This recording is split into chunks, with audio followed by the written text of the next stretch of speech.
어떻게 하면 경쟁력 있는 사업을 발굴하고 그리고 여러분들이 실천하고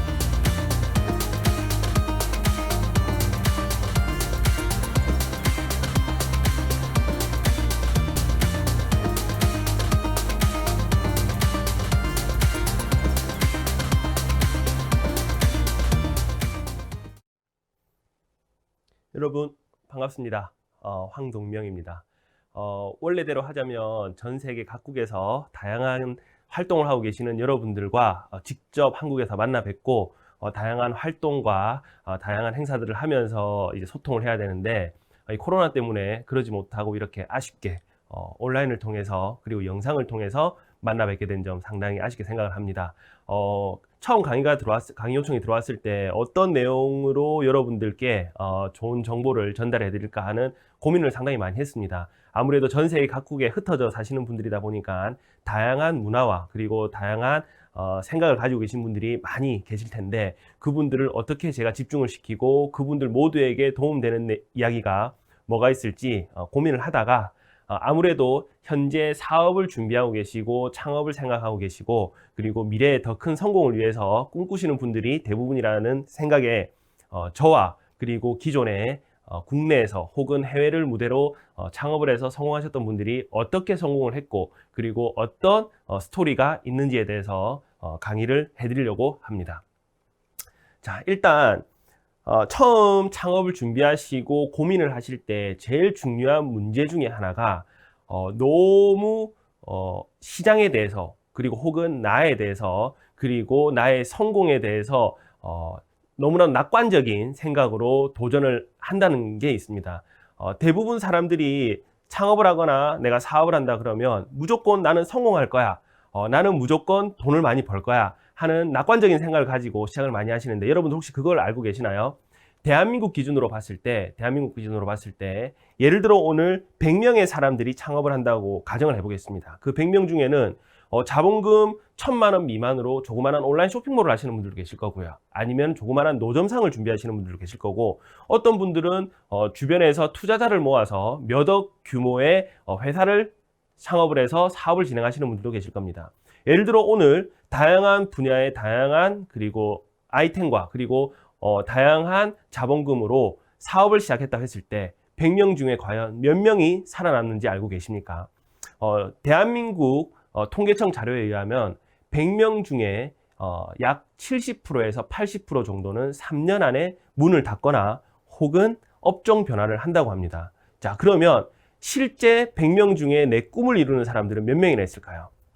내가 원하는 수익을 올리고 내가 원하는 성공을 이룰 확률은 100명 중에 1명밖에 되지 않습니다. 여러분들 흔히 대한민국 그리고 전 세계 상위 1%라고 하는 이야기를 많이 들어보셨을 겁니다. 많이 들어보셨을 거예요. 여러분들 중에 혹시 지금 현재 상위 1%에 소속되어 있는 분들이 계시나요? 저도 그 상위 1%가 되고 싶어서 지금까지 열심히 노력을 하고 있습니다.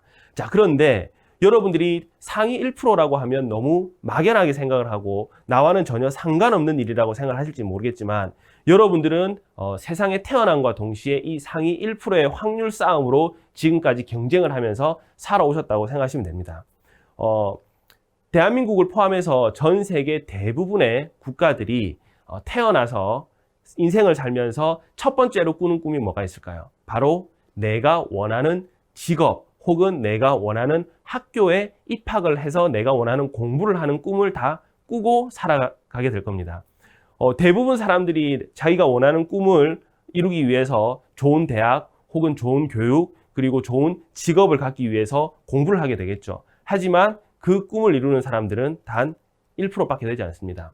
마찬가지 사업을 시작해서 다양한 꿈을 꾸고 시작을 하시겠지만 그 꿈을 이루는 사람들은 단 1%밖에 되지 않는다는 얘기인 거죠. 자, 그러면 어떻게 하면 우리는 이 치열한 환경 속에서 성공을 할 수 있을지에 대한 고민을 해봐야 된다는 얘기인 거죠. 자, 그러면 여기서 제 이야기들을 잠깐 해드리도록 하겠습니다.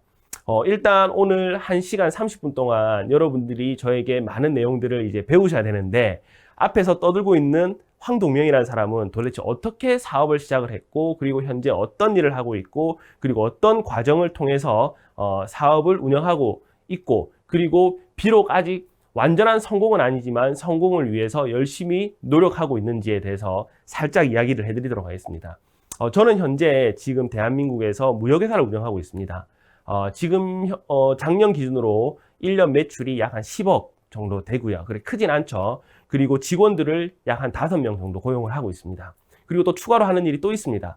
학교에서 대학생들을 상대로 무역이나 경제 관련 수업을 해주고 있는 선생님이기도 합니다. 대학에서 학생들을 가르치고 있는 사람이기도 합니다. 자, 그러면 30대 중반, 후반의 나이에 어떻게 사업도 잘하고 있고 그리고 공부를 해서 대학생들을 가르치는 직업을 가지게 되었을까? 이렇게 지금 현재 제 모습을 보면 대부분의 사람들 그리고 저에게 수업을 듣는 학생들은 선생님은 금수저시네요. 좋은 부모님을 만나서 아버님 사업을 물려받았거나 혹은 좋은 환경에서 유복한 환경에서 원하는 공부와 원하는 사업을 할 수 있도록 누군가가 따뜻하게 뒤에서 도움을 줬기 때문에 그렇게 성공을 할 수 있었던 거 아닙니까? 하시는 분들도 많이 계십니다. 하지만 제가 사업을 하게 된 계기는 왜 사업을 하게 됐냐면 지금으로부터 약 한 15년 전에 대학교를 한참 다니던 대학교 3학년 시절 등록금이 없어서 사업을 시작하게 됐습니다. 저희 때만 하더라도 지금도 마찬가지겠지만 1년 등록금이 대한민국 기준으로 약 한 700에서 한 800만 원 정도 합니다. 하지만 저희 부모님도 일반적인 평범한 분들이셨고 그분들에게 제가 도움을 받아서 학교를 다니기 힘들었습니다. 그래서 대학 입시와 동시에 아르바이트를 통해서 등록금을 충당하고 그리고 학자금 대출을 통해서 등록금을 충당을 해서 학교를 다니다가 3학년쯤 되다 보니까 이제 제 미래에 대해서 진로에 대해서 고민을 해야 되는 시기가 온 거예요. 그런데 문득 이런 생각이 드는 겁니다. 와, 내가 이 조직에서 이 학교에서 이 과에서 상위 1% 안에 들어서 정말 성공을 한다 한들 내 인생은 결국은 월급을 받고 사는 일반 직장인밖에 되지 않을 텐데 저를 비롯해서 저희 가족들, 저희 부모들, 그리고 앞으로 생기게 될 저의 아내, 그리고 저희 아기들에게 더 좋은 환경과 더 좋은 것을 제공해 주려고 하면 내가 깨치고 내가 뭔가 도전을 해서 성공을 하지 않으면 절대 불가능하겠다는 생각을 하게 된 거죠. 그렇게 우연히 시작하게 된 게 일본을 왔다 갔다 하는 보따리 무역이었습니다. 여러분들 지금은 뭐 무역이라고 다 알고 계시겠지만 원래 저희와 일본의 가장 가까운 나라 일본이죠. 일본과 왔다 갔다 하면서 물건을 몰래 가지고 와서 몰래 판매하는 이제 보따리상들이 거의 무역의 시초라고 생각하시면 됩니다. 저는 이제 무역에 대한 교육을 전혀 받지 않고 경영에 대한 교육을 전혀 받지 않다 보니까 이런 보따리상들을 보고 막연히 돈이 되겠구나 하는 생각으로 뛰어들게 된 거죠. 이제 그게 5년, 10년, 15년이 지나서 밑바닥에서 정말 밑바닥 무역이라고 하는 보따리 무역을 경험하고 그리고 정상적인 무역으로 성장을 하고 그리고 일반적인 개인 사업자에서 회사 설립까지 가서 지금은 어엿한 조그만한 회사의 오너가 되어 있는 거죠. 그래서 여러분들 같은 경우에 처음 이제 사업을 시작하실 때 내가 무엇을 시작해야 될지 그리고 뭘 준비해야 될지 그리고 어떤 경험을 해야 될지 그리고 어떻게 직원들과 자기들을 본인을 관리해야 될지를 전혀 모르고 덤벼들기 때문에 말 그대로 내가 누군지도 모르고 내가 싸워야 될 시장이 어떤지도 모르고 그리고 내가 어떤 환경에서 싸워야 되는지도 모르는 상태에서 뛰어들다 보니까 거의 대부분의 사람들이 실패를 경험한다는 얘기인 거죠. 자, 여러분들 지피지기면 백전불태라는 얘기 들어본 적 있습니까? 대부분은 지피지기면 백전백승이라는 얘기를 많이 알고 계시죠. 무슨 말이냐? 적을 알고 나를 알고 싸우면 절대 지지 않는다는 얘기인 겁니다. 말 그대로 적을 알고 나를 알고 적의 단점을 정확하게 파악하고 나의 장점을 정확하게 알고 있고 그리고 내가 싸워야 될 전장을 정확하게 파악을 해서 여러분들이 도전을 하시면 웬만해서는 지지 않는데 여러분들은 그 모든 부분들을 간과한 채 사업을 시작하시려고 하다 보니까 대부분의 사람들이 실패를 하시게 되는 거죠. 자, 일단 저희 나라는 어떻습니까? 그리고 대부분 여러분들이 살고 있는 나라들은 공산주의가 아니고 자본주의 사회에서 거의 대부분의 분들이 살고 계실 겁니다. 여러분들 자본주의 사회에서 돈을 버는 공식을 혹시 알고 계시나요? 자본주의 사회에서 돈을 버는 공식은 아주 심플합니다. 자본 곱하기 노동 곱하기 시간입니다. 대한민국 혹은 전 세계의 부는 한정되어 있습니다. 그 부를 열심히 일하고 열심히 투자하고 열심히 노동하는 사람이 더 많은 부를 가져가는 것이고, 그리고 게으르거나 시간 투자를 하지 않거나 자본 투자를 하지 않으면 작은 부를 가지고 가는 게 잔인한 자본주의 사회의 공식인 거죠. 자, 그러면 한번 이 공식을 여러분들이 이해를 해보도록 할까요?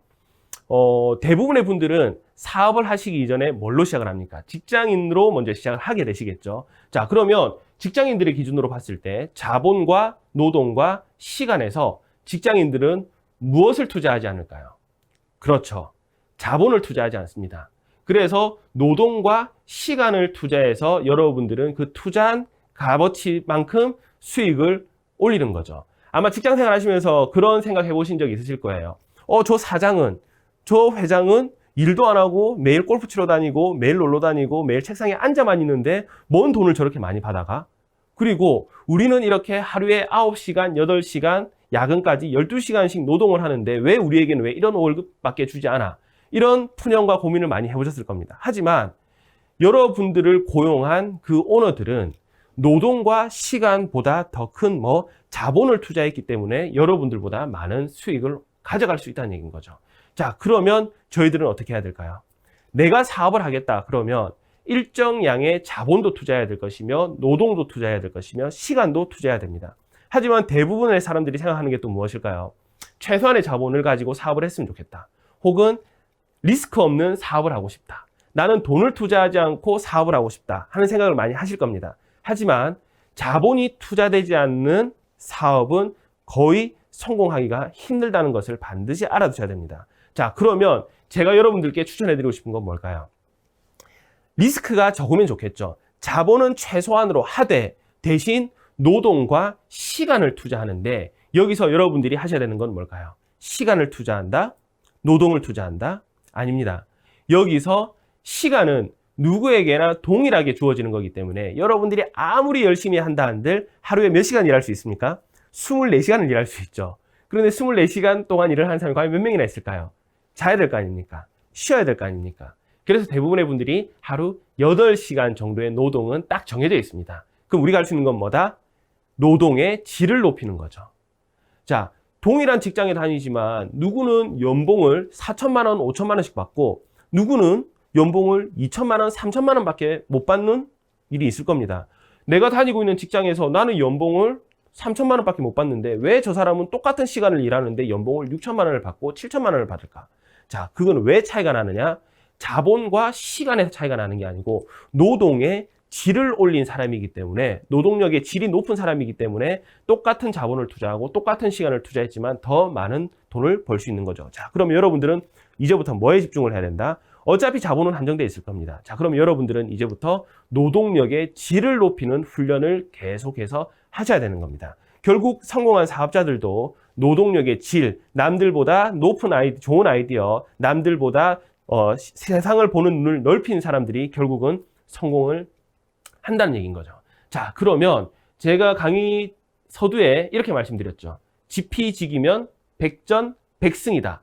그렇죠. 적을 알고 나를 알고 그리고 내가 싸워야 될 전쟁터를 알아야 된다. 일단 제가 뭘 말씀드렸습니까? 여러분들을 먼저 알아라고 했죠. 내가 가지고 있는 가용할 수 있는 게 자본과 노동과 시간인데 남들보다 성공하기 위해서는 뭘 해야 된다? 노동력의 질을 높여야 된다는 걸 말씀을 드렸습니다. 자, 그러면 우리가 싸워야 될 전쟁터에 대해서 한번 설명을 드릴까요? 여러분들 그 이야기는 다 알고 계실 겁니다. 우리나라 이순신 장군이 임진왜란 때 왜군들을 무찌를 때 어떻게 했습니까? 적은 양의 배로도 10배나 많은 왜군들의 배를 격침시켰죠. 그건 왜 격침시킬 수 있었을까요? 이순신 장군이 단순히 싸움을 잘해서? 아니면 왜군들이 너무 멍청해서? 아니죠. 이순신 장군은 내가 싸워야 될 지형, 전장을 정확하게 파악을 하고 그 전장에 맞는 전략을 세웠기 때문에 아무리 작은 전력이라 하더라도 10배나 많은 전력을 가지고 있는 일본군을 무찌를 수 있었던 겁니다. 자, 그러면 우리는 과연 어디에서 싸워야 되고 우리가 지금 싸우고 있는 이 시장은 어떤지에 대해서 한번 살펴보도록 하겠습니다. 자, 쭉 보이시죠? 이게 뭘까요? 여러분들 아는 기업들이 아마 많이 나오실 겁니다. 1위는 애플. 여러분들 다 알고 있는 스마트폰을 만드는 회사죠. 그리고 2위는 어디입니까? 사우디 아람코라고 합니다. 사우디아라비아의 석유 국영 기업입니다. 말 그대로 전 세계에 석유를 좌지우지하는 그런 기업이죠. 그리고 마이크로소프트, 아마존, 구글, 페이스북, 알리바바, 텐센트, 버크셔 해더웨이, 존슨앤존슨. 여기를 딱 보시면 이게 전 세계 기업의 시가총액 순위입니다. 1위부터 10위까지죠. 아쉽게도 우리나라 기업은 없습니다. 우리나라 삼성은 지금 현재 시가총액이 20위권 안으로 들어있긴 하지만 아직까지 전 세계 10위권 안으로 들어있진 않습니다. 자, 그러면 여러분들 지금 현재 전 세계에서 제일 잘 나가고 제일 부자 기업 1위부터 10위까지를 봤을 때 여러분들은 이 도표를 보면 자료를 보면 어떤 생각이 먼저 드시나요? 한번 생각을 해보시겠어요? 어떤 생각이 드시는지 쭉 보십시오. 기업들의 이름을 보고 그리고 기업들의 국가를 보고 그리고 기업들의 총 시가총액을 보면 제가 많은 학생들을 가르치면서 이 자료를 항상 학생들에게도 보여줍니다. 대학생들에게도 많이 보여주거든요. 그럼 학생들이 하나같이 하는 얘기가 있습니다. 미국이 1등이네요. 미국이 돈 많은 기업들이 제일 많네요. 그리고 두 번째로 하는 얘기가 뭔지 아세요? 중국이 열심히 따라오고 있군요. 그렇죠. 전 세계 10대 기업 중에서 미국이 70%를 차지하고 그리고 중국이 20%를 차지하고 사우디아라비아가 한 개를 차지합니다. 그런데 사우디아라비아의 사우디 아람코라고 하는 이 기업은 기술을 가지고 성장한 기업이 아니고 천연 자원을 통해서 성장한 기업이기 때문에 저희들은 일단 배제를 시키도록 하겠습니다. 자, 대부분의 사람들은 미국이 전 세계 1등이군요. 그리고 중국이 앞지르고 있군요. 이 정도 생각밖에 못합니다. 하지만 혹시 여러분들 중에 눈치채는 분들이 계시나요? 지금 현재 전 세계 1위부터 10위 기업 중에서 약 50% 이상의 기업들은 어떤 기업일까요? IT 기업입니다. 그리고 또 있습니다. 생겨난 지 20년이 채 되지 않은 기업들이 지금 전 세계 10대 기업의 절반 이상을 차지하고 있다는 얘기인 거죠. 애플도 마찬가지죠. 마이크로소프트도 마찬가지입니다. 아마존, 구글, 페이스북, 텐센트 이런 기업들 모두 다가 인터넷을 기반으로 하고 4차 산업혁명 시대에 컨텐츠와 그리고 웹을 기반으로 하는 기업들이 20년이 채 되지 않아서 전 세계 상위권 기업으로 다 진입을 하게 된 겁니다. 여러분 다시 살짝 생각을 해보실까요? 대부분의 여러분들의 연령대가 제가 알기로는 20대에서 30대 분들이 많다고 들었는데 20년 전 우리가 어릴 때 저도 30대입니다. 우리가 어릴 때 전 세계 1위 기업은 어떤지 기억이 나시나요? 지금 만약에 여러분들이 핸드폰이나 그리고 PC가 앞에 있다면 자료를 한번 찾아보십시오. 찾아보시면 1990년대, 1980년대 혹은 2000년대 전 세계 1위부터 10위 기업을 쭉 찾아보시면 코카콜라, 그리고 포드, GM, GE, 그리고 또 뭐가 있을까? 도요타. 이런 회사들이 전 세계 1위부터 10위까지를 거의 다 장악하고 있었을 겁니다. 그런데 지금은 그런 기업들이 다 사라졌죠. 자, 왜 그럴까요? 이것 때문에 그런 겁니다. 조금 어려운 얘기일 수도 있지만 여러분들이 절대 어려운 얘기가 아닙니다. 이 법칙을 여러분들이 이해를 하고 계셔야지만 내가 앞으로 사업을 어떻게 진행을 하고 내가 어떤 컨텐츠로 어떤 아이템으로 도전을 해야 될지 힌트를 얻을 수가 있는 겁니다. 자, 볼까요? 수학 체증의 법칙이라는 게 있습니다. 자, 이게 무슨 말이냐면 내가 자본을 투자하든 노동력을 투자하든 시간을 투자하든 처음에는 투자를 열심히 해도 그 산출물, 성과가 그렇게 높진 않습니다. 하지만 내가 시간이 지나서 투입량을 일정하게 투입을 해도 어느 순간부터는 그 산출물이 어떻게 급속하게 증가하는 게 바로 수학 체증의 법칙이라고 하는 겁니다. 그 반대로 왼쪽 편에는 뭐가 있습니까? 수학 체감의 법칙이라는 게 있습니다. 자, 이거는 뭐다? 처음에 자본과 시간과 노동력을 투자를 했을 때 처음에는 성과가 되게 좋습니다. 투자하자마자 바로 효과를 볼 수 있습니다. 하지만 계속 일정량의 자본과 노동력과 시간을 투자했는데 시간이 가면 갈수록 산출물이 증가하는 속도가 급격하게 낮아지게 되는 겁니다. 자, 지금 현재 전 세계 기업을 전 세계를 이끌어 나가고 있는 인류 기업들은 다 어떤 수학 체증의 법칙을 이해한 사업자들이 성공을 거두고 있는 겁니다. 자, 그러면 다시 이전 페이지로 잠깐만 다시 돌아가 볼까요? 자, 여기서 보시면 우리나라 삼성이 없는 게 상당히 많이 아쉽죠. 그렇죠. 우리나라 삼성이 저기서 알리바바보다는 위에 올라가줘야지 참 기분이 좋을 것 같은데 우리나라 삼성이 없는 게 상당히 아쉽습니다. 자, 그런데 항상 뉴스를 보면 삼성과 경쟁업체로 거론되는 기업이 있습니다. 어디입니까? 애플이죠. 애플입니다. 그런데 우리나라 삼성은 10위권 밖입니다. 근데 애플은 1위입니다. 우리나라 저희가 뉴스로 듣기로는 삼성과 애플이 항상 경쟁을 한다고 하는데 왜 애플과 삼성의 차이가 저렇게 클까? 그 차이가 바로 아까 전에 말씀드렸던 수학 체증과 수학 체감의 법칙에 있기 때문에 그런 겁니다. 자, 이 기업들이 운영되는 방식을 한번 이해를 해보도록 할게요. 예를 들어서 애플은 뭐 하는 회사라고 알고 계십니까? 그렇죠. 스마트폰 만드는 회사입니다. 그리고 또 뭐가 있을까요? 혹시 알고 계신 분 계시나요? 그렇습니다. 앱스토어라고 하는 플랫폼 사업을 하는 회사입니다. 스마트폰을 쓰기 위해서는 반드시 필요한 게 뭡니까? 어플리케이션이 필요하게 되죠. 이 어플리케이션을 어디에서 제공하고 있습니까? 애플은 애플 스토어라고 하는 별도의 공간에서 공유를 하고 있죠. 그리고 애플이 처음에 성장하게 됐던 건 뭡니까? MP3를 들을 수 있는 거죠. 이것도 마찬가지로 어디? 애플에서 제공하는 음악을 제공해주는 플랫폼에서 음악을 다운받아야지만 들을 수 있었다는 얘기인 거죠. 자, 그러면 삼성은 어떻습니까? 삼성은 뭐 하는 기업입니까? 마찬가지 똑같습니다. 스마트폰을 만드는 회사입니다. 그리고 뭘 만드는 회사입니까? 반도체를 만드는 회사입니다. 자, 하지만 이 기업의 차이는 여기서 나게 되는 겁니다. 애플 같은 경우에, 삼성 같은 경우에 우리가 생각을 한번 해보도록 할게요. 예를 들어서 내년에 갤럭시 새로 나온 스마트폰을 판매량을 늘리고 싶습니다. 그리고 이 새로 나온 스마트폰 갤럭시 시리즈가 엄청난 많은 판매량이 예상이 됩니다. 자, 그러면 매출을 높이기 위해서 삼성은 어디에 투자를 해야 될까요? 스마트폰을 더 많이 판매하기 위해서는 삼성은 어디에 투자를 해야 될까요? 그렇죠. 스마트폰은 공장에서 만들어진 재화입니다. 그러면 공장 부지를 구해야 될 것이며, 그리고 또 뭘 해야 될까요? 노동력을 또 투자해야 됩니다. 그렇죠. 그리고 시간을 투자해서 뭘 합니까? 핸드폰을 많이 생산해 내야지만 그 핸드폰을 팔아서 돈을 벌 수 있겠죠. 그런데 문제는 삼성에서 생각하는 것만큼 핸드폰이 팔리지가 않았어요. 그럼 어떻게 될까요? 내가 투자해 놓은 공장, 내가 투자해 놓은 인력, 내가 투자해 놓은 시간은 어떻게 할까요? 전부 다 손해로 돌아올 수밖에 없는 겁니다. 하지만 애플 같은 경우에는 스마트폰을 만들기도 합니다. 하지만 거의 대부분 어떻습니까? 하청을 주고 있죠. 그렇죠? 중국에서 생산을 OEM 방식으로 중국에서 거의 다 생산을 다 합니다. 애플 공장이긴 하겠지만, 그리고 애플은 대신 뭘 통해서 수익을 올린다? 눈에 보이지 않는 재화, 어플리케이션과 그 어플리케이션을 제공하는 플랫폼 사업을 통해서 계속해서 매출 규모를 올리고 있는 거죠. 여러분들 기업의 이익률은, 실질적인 이익률은 물건을 직접 사고 판매하는 사업보다는 뭐다?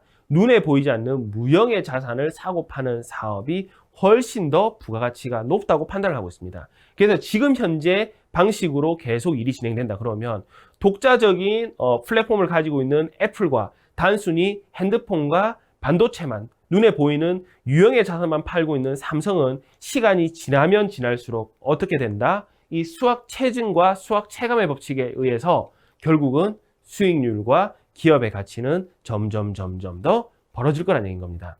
여기에서 극단적으로 수학 체증의 법칙을 이루고 있는 기업이 어딜까요? 여기서 바로 구글과 아마존, 페이스북, 알리바바 같은 기업들이죠. 자, 보십시오. 구글은 예를 들어 매출이 2배로 성장하고 3배로 성장한다고 했을 때 공장을 더 지을 필요도 없습니다. 그리고 건물을 더 지을 필요도 없어요. 그리고 인력을 2배, 3배로 더 보충할 필요도 없습니다. 뭐만 늘리면 된다? 서버만 계속 늘려주면 된다는 얘기인 겁니다. 그리고 유튜브가 여러분들 구글 회사 소속이라는 거 다 알고 계시죠? 유튜브 구독자들을 더 늘리기 위해서 양질의 컨텐츠를 생산할 수 있는 사람들만 계속 모집만 하더라도 구글의 가치와 구글의 매출은 계속 올라간다는 얘기인 겁니다. 하지만 우리의 삼성은 어떨까요? 아쉽지만 더 많은 반도체를 만들고 더 많은 핸드폰을 생산하기 위해선 공장에 투자를 해야 되고 인력에 투자를 해야 된다는 얘기인 겁니다. 그래서 지식 기반, 컨텐츠 기반의 산업들이 앞으로는 계속해서 성장할 것이고 여러분들도 꼭 그쪽 관련으로 공부를 하고 준비를 하셔야 됩니다. 그러면 지식 기반, 컨텐츠 기반, 온라인 기반으로 사업을 해야 된다는 건 알고는 있지만 나는 어떻습니까? 뭐 스티븐 잡스처럼 컴퓨터에 능하지도 않고 빌 게이츠처럼 컴퓨터에 능하지도 않고 그리고 삼성처럼 자본이 많지도 않아서 난 어떻게 해야 될지 몰라 하시는 분들이 거의 대부분입니다. 저도 마찬가지입니다. 저 사실은 컴맹입니다. 하지만 뭘 통해서? 온라인을 통해서 온라인으로 기반으로 여러분들이 비즈니스를 하신다고 하면 컴맹이라 하더라도 누구나 다 성공을 거둘 수가 있습니다. 자, 그러면 조금 이제 너무 큰 기업들 얘기만 했죠. 전 세계 1위부터 12기업까지 얘기만 했으니까 이제 우리 얘기를 좀 해보도록 하겠습니다. 여러분들이 전 세계 각국에 흩어져 살다 보면 제일 먼저 관심을 가지게 되는 아이템 중에 하나가 뭐냐 하면 무역일 겁니다. 내가 이 나라에 살고 있는데, 미국에 살고 있는데, 독일에 살고 있는데, 혹은 필리핀에 살고 있고 중국에 살고 있는데, 와, 우리나라에는 지금 내가 살고 있는 이 나라에는 너무나도 풍족한 자원들인데 대한민국에는 많이 없는 물건들이 있어. 대한민국에는 유통이 안 되는 물건들이 있어. 이런 물건들을 내가 나의 모국 대한민국에 판매해보면 어떨까 하는 생각을 분명히 한 번쯤은 하셨을 거고요. 그리고 반대로 와, 내가 나의 모국 대한민국에서는 이렇게 좋은 제품이 많은데 내가 살고 있는 이 나라는 왜 이렇게 물건들이 부족할까? 그러면 반대로 한국에서 물건을 수입을 해서 내가 살고 있는 이 나라에 유통을 해보고 판매해보면 어떨까 하는 생각을 누구나 한 번쯤은 다 하셨을 겁니다. 그게 바로 무역의 시작이 되는 겁니다. 자, 그러면 그런 우리들의 얘기를 해보도록 하겠습니다. 자, 그런데 여기서도 여러분들이 반드시 알아두셔야 되는 게 무역이든 유통이든 예전처럼 전통적인 무역이나 유통처럼 오프라인상에서 눈으로 보이는 시장에서 판매가 되는 게 아니고 지금은 다 어디서 판매가 되고 있다? 온라인 비즈니스로 유통이 되고 있다는 얘기인 겁니다. 대한민국 최고의 유통기업이 어디가 있을까요? 대한민국에서 유통하면 제일 먼저 떠오르는 기업들이 어디가 있을까요? 그렇죠. 롯데와 신세계라고 하는 기업들이 있습니다. 롯데와 신세계라고 하는 기업들이 있는데 이런 기업들이 10년 전만 하더라도 아닙니다. 5년 전만 하더라도 가장 신경 쓰고 육성했던 사업들이 있습니다. 어딜까요? 바로 백화점과 마트입니다. 그래서 대한민국만 하더라도 제가 살고 있는 부산만 하더라도 전 세계 최대 규모의 백화점을 서로 짓겠다고 경쟁을 하던 시절이 있었단 말입니다. 그리고 주말마다 저녁마다 장보러 나온 사람들이 북적북적거리는 마트만 하더라도 전국적으로 마트가 없는 동네가 없었습니다. 중소도시들, 소도시들까지도 마트를 다 들어가면서 계속해서 사업을 성장을 시키고 있었는데 언제부터? 2017년도에서 18년도에 넘어들면서부터 이제 어떻게 마트가 몰락의 길로 들어가기 시작을 한 겁니다. 그게 왜 그럴까요? 인터넷 때문에 그런 겁니다. 여러분들 혹시 그거 알고 계세요? 마트라고 하는 곳은 백화점이라고 하는 곳은 전 세계 어디든 마찬가지입니다. 미국에 있는 마트든 백화점이든 그리고 중국에 있는 마트나 백화점이든 마트나 백화점에서 물건을 직접 사입을 하고 매입을 하고 재고 부담을 안고 소비자들에게 물건을 판매해주는 시스템이 아닙니다. 이런 마트나 백화점들은 어떤 시스템? 물건을 팔 수 있는 공간을 마련해주고 물건을 팔고 싶은 사람 들어와. 너네들 물건 팔아. 우리가 소비자들에게 대신 물건 팔아줄게. 그리고 물건이 팔리면 공급자들에게 수수료를 받아먹는 시스템으로 운영이 되는 곳이 바로 마트입니다.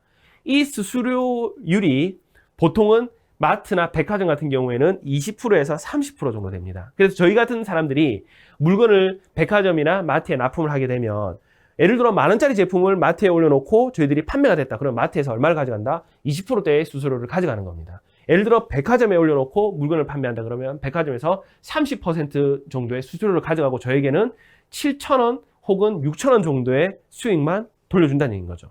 그런데 인터넷은 어떨까요? 인터넷은 저희들이 물건을 판매할 때 수수료가 아예 없거나 혹은 왜 소비자들에게 직접 판매하는 방식이기 때문에 그리고 혹은 유명한 마켓에 들어간다 하더라도 수수료가 10% 정도밖에 되지 않습니다.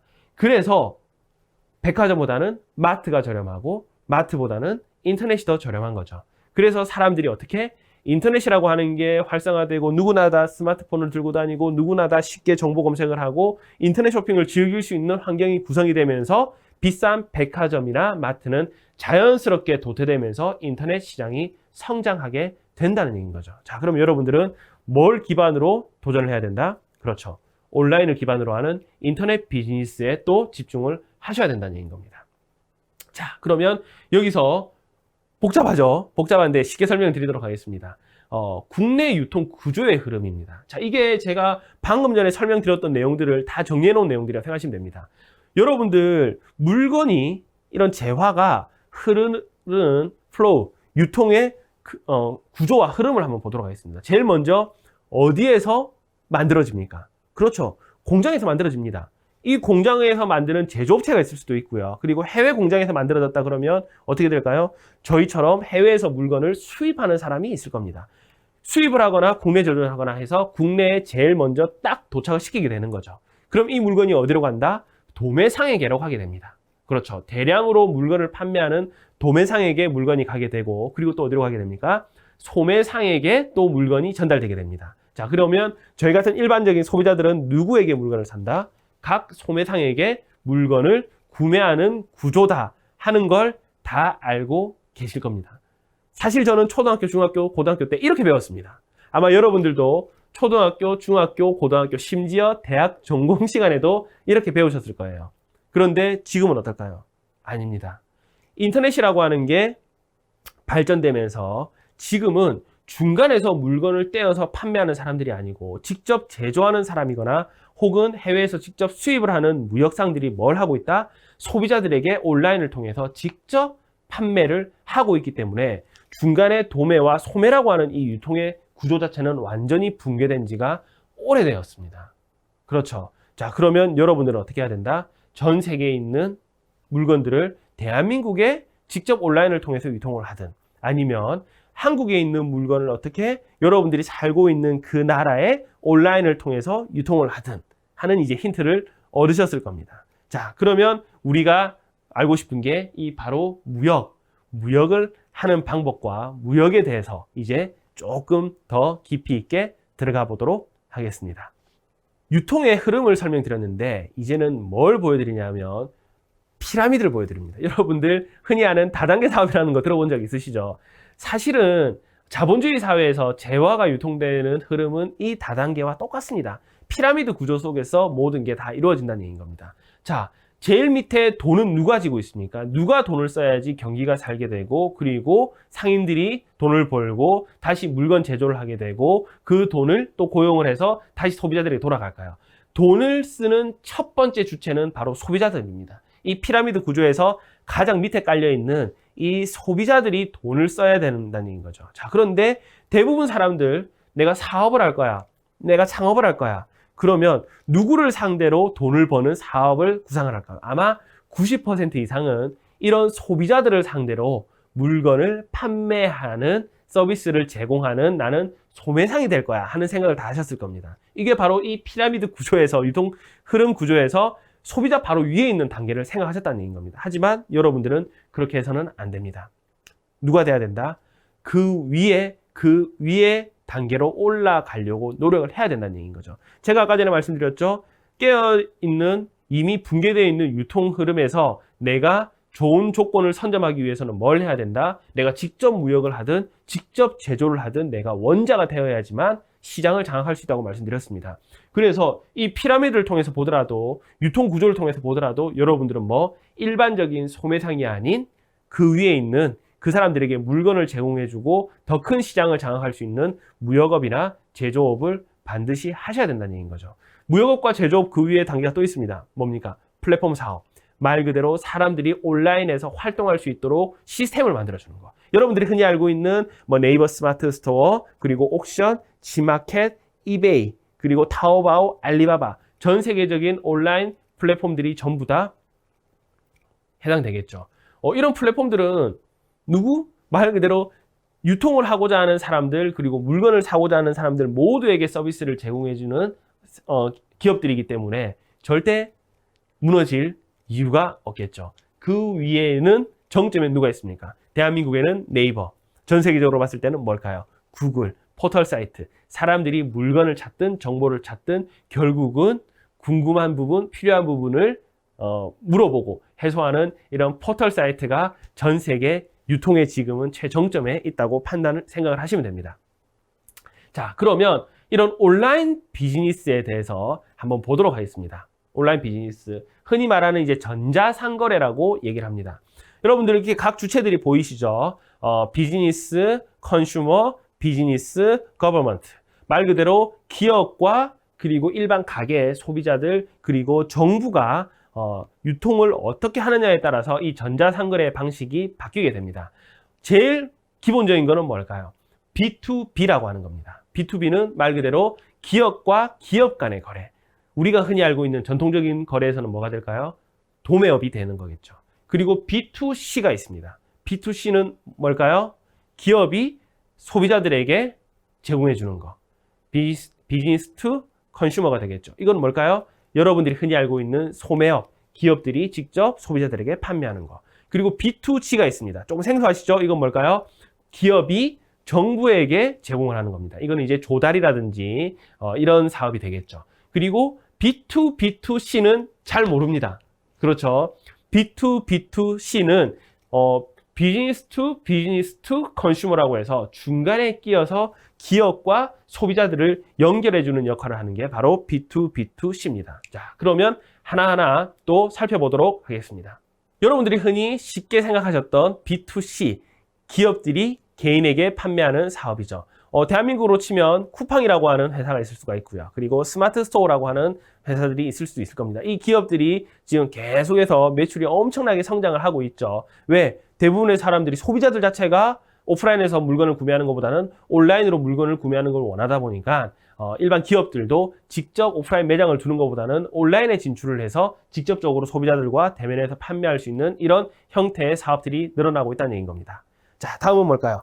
B2B라고 하는 겁니다. 제가 주로 많이 하는 겁니다. 저희 같은 경우에는 해외에서 물건을 수입을 해서 소비자들에게 직접 판매하지는 않습니다. 왜? 소비자들에게 직접 판매하는 것보다는 대한민국에서 유통을 하고 있는 각 유통상인들, 소매상들에게 물건을 쫙 뿌려드리면 그분들이 또 열심히 온라인을 통해서도 판매하고 오프라인을 통해서도 판매하고 다양한 영업 전략을 통해서 판매를 하고 있기 때문에 저희들은 물건을 수입을 해서 뭘 하고 있다? 직접 기업들에게 납품해주는, 일반 소매상인들에게 납품해주는 도매 유통업을 하고 있습니다. 그래서 도매 같은 경우에도 예전 같은 경우에는 어떻습니까? 한국에서 가장 유명한 도매상이 어디 있을까요? 그렇죠. 동대문 의류소매시장, 그리고 남대문 시장, 혹은 화곡동, 서울 강서구의 화곡동 생활용품 시장, 이런 도매 시장들이 상당히 번성했습니다. 근데 지금 가보십시오. 없습니다.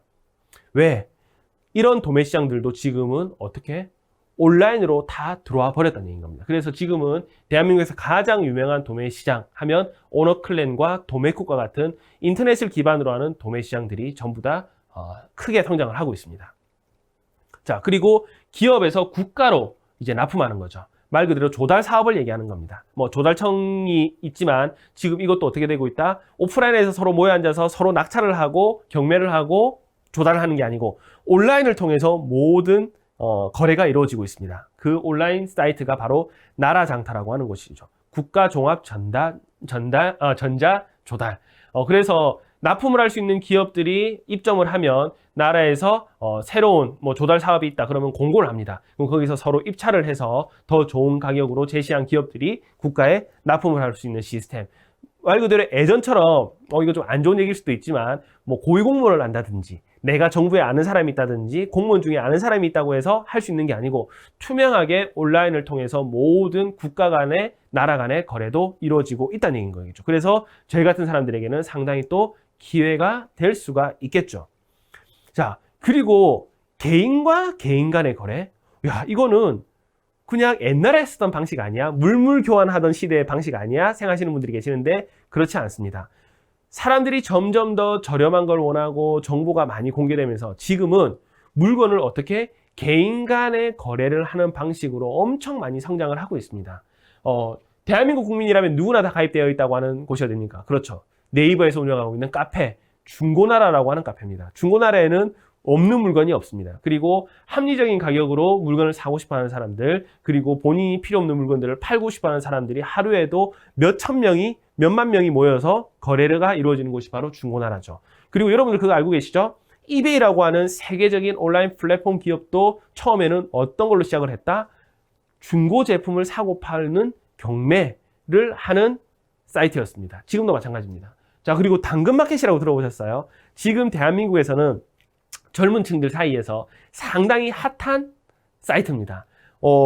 컴퓨터로 하는 게 아니고 스마트폰으로 어플을 깔고 내가 살고 있는 지역 내에서 왜 1대1 개인 간의 거래에서 가장 문제가 됐던 게 얼굴을 못 보고 택배 거래를 하고 비대면 거래를 하면서 사기 사건이 발생하거나 문제가 발생하는 경우가 많았는데, 이 당근마켓은 그 부분을 또 해소를 한 겁니다. 그래서 집 주변에, 내가 살고 있는 주변의 사람들과 직접 얼굴을 마주보고 거래를 하는 1대1 C2C 거래, 개인 간의 중고 거래 플랫폼이 이 당근마켓이죠. 그래서 이 당근마켓이 생긴 지 얼마 되지 않았는데 지금 대한민국에서는 엄청난 큰 성장을 하고 있습니다. 이런 프로그램도 여러분들이, 대한민국이 아무래도 IT 강국이죠. 그래서 대한민국에서 벤치마킹해서 여러분들이 살고 있는 국가에 서비스를 하는 창업의 형태도 한번 고려해 보시면 좋겠죠. 자, 그리고 기업과 개인 사이에 끼어 있는 기업의 역할, B2B2C라고 하는 겁니다. 여러분들 아마존과 로켓 배송 같은 경우에 어떤 건지 아시나요? 원래 옛날 마트와 같은 시스템이라고 생각하시면 됩니다. 자, 아마존과 로켓 배송, 우리가 기존에 알고 있는 인터넷 사이트와는 조금 다릅니다. 기존에 여러분들이 흔히 알고 있는 뭐 옥션이라든지 지마켓이라든지 스마트 스토어라든지 이런 기업들은 어떤 기업들일까요? 그렇죠. 중간에 기업이 끼는 게 아니고 자리만 마련해주고 물건 배송을 누가 해줍니까? 판매자가 소비자들에게 직접 배송해주는 시스템으로 움직였습니다. 그런데 이것도 문제가 많이 발생을 하게 되는 거죠. 배송에 사고가 터질 수도 있고 재고 관리에 어려움이 있을 수도 있고, 그래서 전 세계적인 지금 온라인 마켓플레이스 아마존도 마찬가지고 대한민국에서 가장 큰 성장을 거두고 있는 쿠팡도 어떤 시스템을 움직이고 있다? 판매자들이 직접 배송해주는 시스템도 있지만 대부분 어떤 쪽으로 육성하고 있습니까? 중간에 아마존이나 쿠팡과 같은 회사들이 물건을 가지고 있는 겁니다. 큰 물류 창고를 가지고 판매하는 사람들의 물건을 자기네들이 일단은 선점해 놓고 난 다음에 물건 배송을 어떻게 해준다? 소비자들에게 직접 배송을 해주는 거죠. 그러다 보니까 일반적인 마켓플레이스 회사보다는 빠른 배송을 장담할 수 있고 재고 관리를 확실하게 해줄 수 있고 소비자들에게 뭐 CS, 고객들의 AS 관리를 철저하게 해줄 수 있다 보니까 지금은 기업과 개인 중간에 끼어 있는 이런 쿠팡이나 아마존처럼 B2B2C 사업을 하는 기업들이 또 크게 성장을 하고 있는 겁니다. 지금까지 쭉 수업 내용을 정리해 보자 그러면, 급변하는 시대에, 너무나도 빨리 변하는 시대에 결국 내가 이 시장에서 살아남기 위해서, 그리고 이 시장에서 내가 남들을 이길 수 있는 아이디어를 어떻게 하면 만들어낼 수 있다? 지피지기면 백전백승이라고 말씀드렸죠. 적을 알고 나를 알고 내가 싸워야 될 시장에 대해서 정확하게 이해를 하고 여러분들이 전략을 세워야지만 성공을 거둘 수 있다고 말씀드렸습니다. 그래서 여러분들은 앞으로 어떻게 나가야 되는지 스스로 한번 고민을 해보고 그 전략을 수립을 꼭 해보셔야 되겠죠. 자, 그럼 이번에는 제가 계속 강조해드렸던 무역에 대해서 조금 더 깊이 있게, 정말 깊이 있게 들어가 보도록 하겠습니다. 자, 그런데 깊이 있게 들어간다고 해서 절대 어려운 건 아닙니다. 절대 어렵게 생각하지 마시고 제가 알려드리는 흐름대로만 쭉 따라오시면 여러분들도 이 강의가 끝나고 난 다음에 바로 한번 관심을 가지고 도전해 보실 수 있도록 제가 그렇게 만들어 드리도록 하겠습니다. 여기서 이 강의를 듣고 계시는 분들 중에 아마 무역을 전공하신 분들이 계실 수도 있을 겁니다. 혹은 무역회사에 근무하고 계신 분들이 계실 수도 있고요. 그리고 또 어떤 무역과 비슷한 경제나 경영 관련 전공을 하신 분들도 분명히 계실 겁니다. 자, 그러면 그렇게 전공을 하신 분들이나 혹은 무역에 대해서 전혀 경험이 없으신 분들이 일반적으로 알고 있는 무역의 흐름을 한번 쭉 보도록 하겠습니다. 제일 처음에 뭐가 시작됩니까? 아이템 소싱이라고 하는 게 있죠. 아이템이 있어야지 물건을 사고 팔든 무역 거래를 하실 거 아닙니까? 그렇죠. 아이템 소싱이라고 하는 게 있고, 그리고 또 뭐가 있다? 수출. 그 나라에서 물건을 수출을 해줘야지만 어떻게 된다? 제3국에서 다른 나라에서 상대국에서 물건을 수입을 할 수가 있겠죠. 그리고 수출을 하기 위해서는 또 뭘 통해야 된다? 운송을 통해서만 국내까지 혹은 국내에서 해외로 물건이 이동이 되겠죠. 그리고 제일 마지막에는 뭐다? 통관이라고 합니다. 흔히 이제 수입이라고 하는 거죠. 그 물건을 우리나라가 됐든 혹은 그 나라, 다른 나라가 됐든 정상적으로 유통을 하고 판매를 하기 위해서는 반드시 그 나라의 관세청을 통해서 통관 절차를 거쳐야지만 그 물건은 정상적으로 합법적으로 유통이 가능한 물건으로 바뀐다는 얘기인 겁니다. 자, 그러면 하나를 쉽게 설명드리도록 하겠습니다. 일단 첫 번째, 아이템 소싱입니다. 여러분들이 흔히 무역회사들이 새로운 아이템을 발굴하고 싶다. 그러면 전통적인 무역에서는, 예전 방식의 무역에서는 어떤 식으로 아이템을 소싱했을까요? 자, 그렇죠. 우리나라로 치면 뭐 코트라라고 하는 무역을 도와주는 기관들이 있을 수도 있고요. 아니면 기업들이, 회사들이 어떻게 한다? 그 나라에 직접적으로 시장 조사를 나갑니다. 예를 들어 저 같은 경우에 중국과 일본에서 물건을 수입을 주로 많이 합니다. 자, 그러면 저는 어떻게 한다? 한 달에 한 번 혹은 두 달에 한 번 정도는 일본이나 중국으로 직접 방문을 해서 그 나라의 회사들을 돌아다니거나 혹은 그 나라의 공장을 직접 컨택을 해서 공장 방문을 한다든지, 아니면 1년에 두 번 정도 손쉽게 할 수 있는 시장조사 방법이 있습니다. 뭘까요? 박람회입니다.